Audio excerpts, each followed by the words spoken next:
My name's Chris Alling. I'm the president at Jesuit High School, and I start my job officially July 1st. Started unofficially when I got here in early June.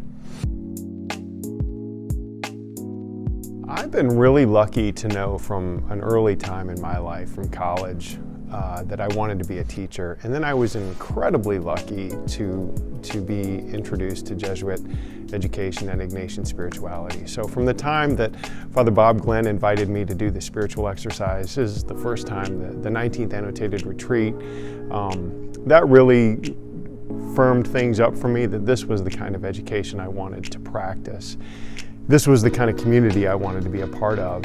And I think fundamental to the exercises and fundamental to my experience of Jesuit education is relationships. So as beautiful as our campuses are, from Brophy to Xavier to Jesuit, that isn't what draws me to it, and that isn't what keeps me a part of it. What keeps me a part of it is relationship, and being knee to knee and nose to nose and in relationships, for better and for worse, with the people who animate what it is we get to do.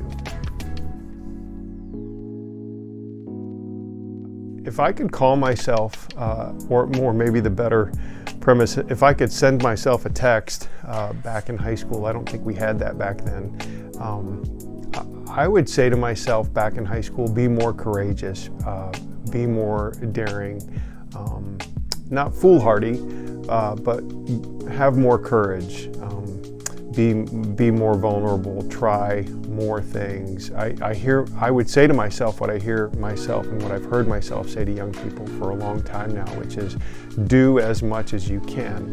Not to the point of being overwhelmed or depleted, but don't be afraid to try out for a team, engage in a conversation, read the book, be a part of, and especially stepping out of those places where I was so comfortable. I knew the lanes I was safe in and comfortable in. I still know those things, and I think I hear myself saying to kids all the time, get out of your lane, get out of your comfort zone, get out of those safe places, and be brave. And I would say that to myself too, like, be brave, be courageous. It wasn't really a conversation, it was something somebody said to me in passing on a hike. I was hiking up a mountain in the middle of the summer in Palm Desert. It was 108 degrees. I probably had no business hiking. So as I was going up the trail, someone was coming down the trail. This other person didn't have a shirt on, he was covered in tattoos. And as we passed each other, I thought it was just going to be a head nod both ways. And he stopped and he looked right into my eyes and he said, "It's going to be okay."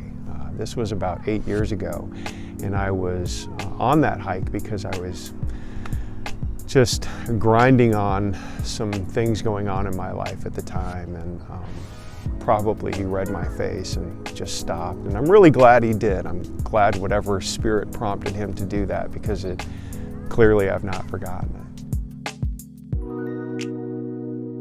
The painting I would spend 24 hours in would probably be Rembrandt's painting, I believe it's called The Return of the Prodigal Son. I love that story in Luke's gospel.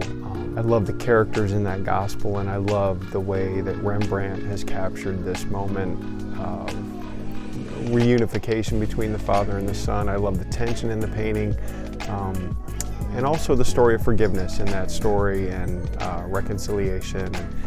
And it's beautiful. It's a beautiful painting to look at. It's mysterious, it's got depth.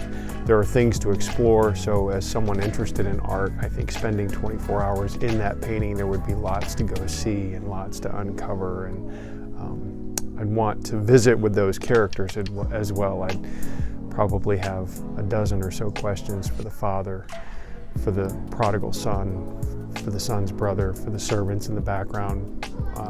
That would be an interesting 24 hours for me, for sure. A book and my running shoes and my hiking shoes and a backpack. I love to be outside. I don't think I've missed a day since I moved here that I haven't walked down to the American River and walked probably 5-6 miles a day along the river. So walking, and then a book. I love, if I can't get lost on a hike or a walk or near a stream or a body of water, I love getting lost in a book. I'm hoping to bring to Jesuit Sacramento what I've always found at Jesuit High School, and I found that in the members of this community. And I'd like to be a good teammate. I think if I can bring that to the school, that would be a gift. It's been a gift to me, the people that I've met over the years, and certainly the people I've met as I've moved here and gotten settled in this transition have been incredibly kind and generous with their time and their talents.